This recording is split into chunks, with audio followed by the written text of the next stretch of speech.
Salut à tous les passionnés d'histoire et d'aventure. Aujourd'hui, on lève l'ancre pour un voyage fascinant dans le temps, à la découverte de l'âge d'or de la piraterie. Subscribe now.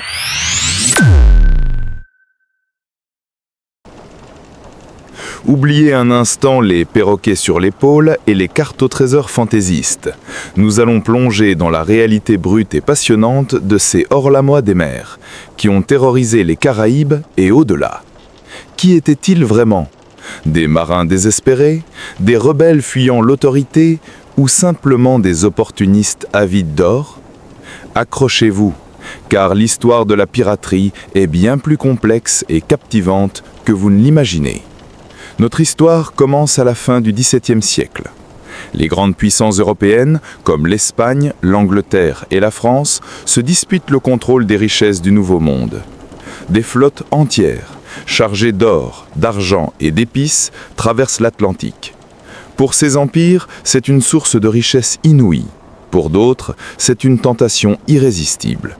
C'est dans ce contexte que naissent les premiers pirates, ou plutôt les corsaires. Quelle est la différence, me direz-vous?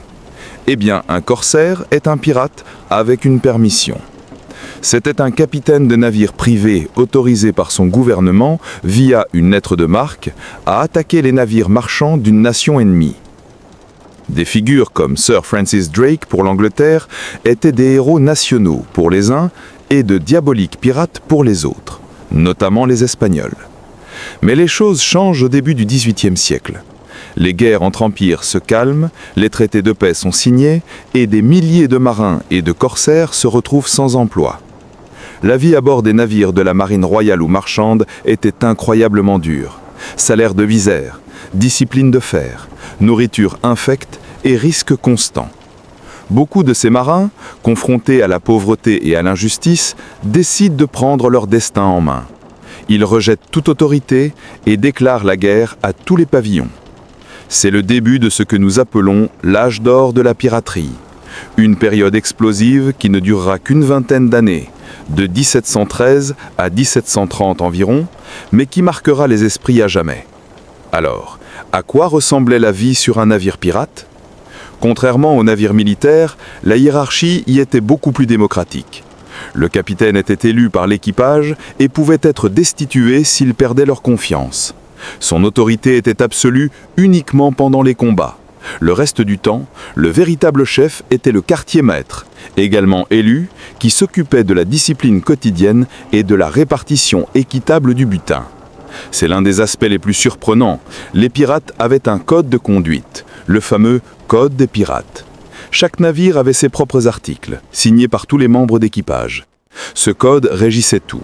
La part de butin pour chacun, les compensations pour les blessures, perdre un bras ou une jambe pouvait vous valoir une somme d'argent conséquente, et les punitions pour les infractions, comme le vol entre camarades ou la lâcheté au combat.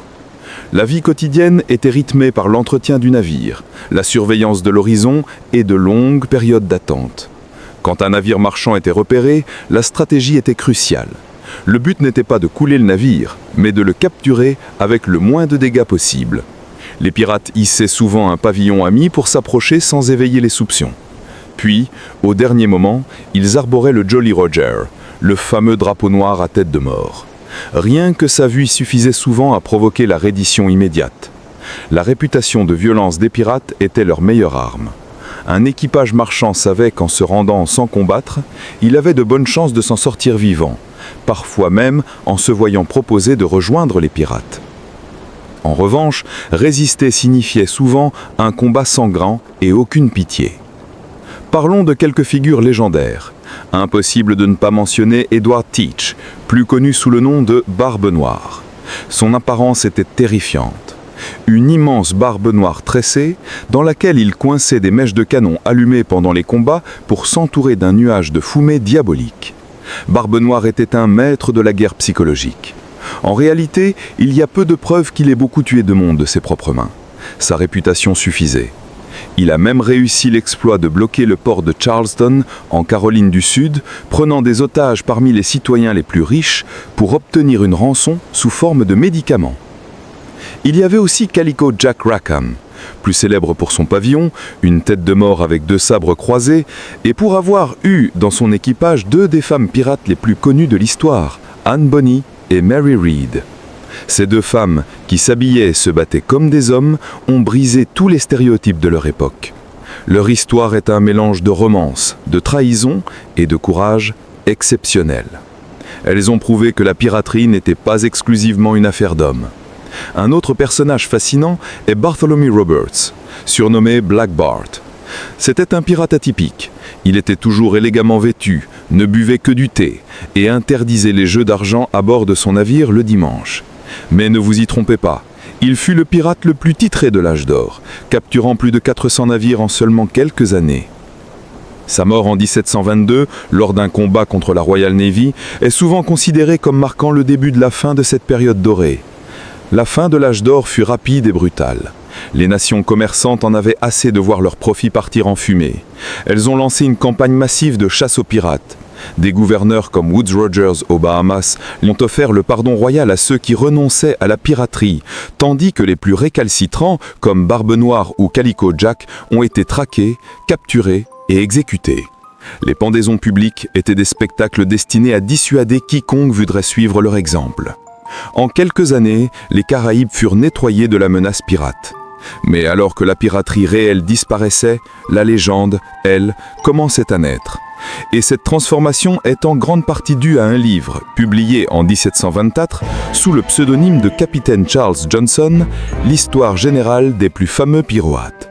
Cet ouvrage mélangeait des faits biographiques assez précis avec des récits sensationnalistes et des anecdotes probablement inventées. C'est ce livre qui a façonné l'image du pirate que nous connaissons aujourd'hui. Il a immortalisé Barbe Noire, Calico Jack, Anne Bonny et Mary Read, transformant ces criminels en icônes romantiques de la rébellion. Plus tard, au XIXe siècle, des auteurs comme Robert Louis Stevenson, avec l'île de trésor, ont ajouté des éléments devenus cultes. La carte trésor marquée d'un X, la jambe de bois, le perroquet sur l'épaule. Ces éléments n'avaient que peu de rapport avec la réalité historique, mais ils ont rendu l'imaginaire pirate irrésistible. Le cinéma hollywoodien, avec des films comme ceux de la série Pirates des Caraïbes, a ensuite achevé de graver cette image dans la culture populaire mondiale, faisant de personnages comme Jack Sparrow des héros modernes, bien loin de la réalité brutale des vrais pirates du XVIIIe siècle. Ainsi, l'âge d'or de la piraterie fut une période courte mais intense, née d'un contexte social et économique très particulier. C'était une vie de liberté précaire, de violence et d'aventure qui s'est terminée dans le sang et les exécutions. Mais l'héritage de ces pirates dépasse largement leurs crimes. Ils sont devenus des symboles éternels de la rébellion contre l'autorité, de la quête de liberté et de l'aventure avec un grand A.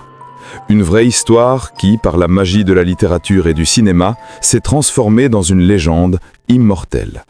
Merci beaucoup d'avoir voyagé avec nous dans le sillage de ces incroyables flibustiers. Si cette aventure vous a plu, n'oubliez pas de laisser un pouce bleu, de vous abonner à la chaîne et de sonner la cloche pour ne manquer aucune de nos prochaines explorations historiques. Dites-nous en commentaire quel pirate vous fascine le plus. À très bientôt pour une nouvelle aventure.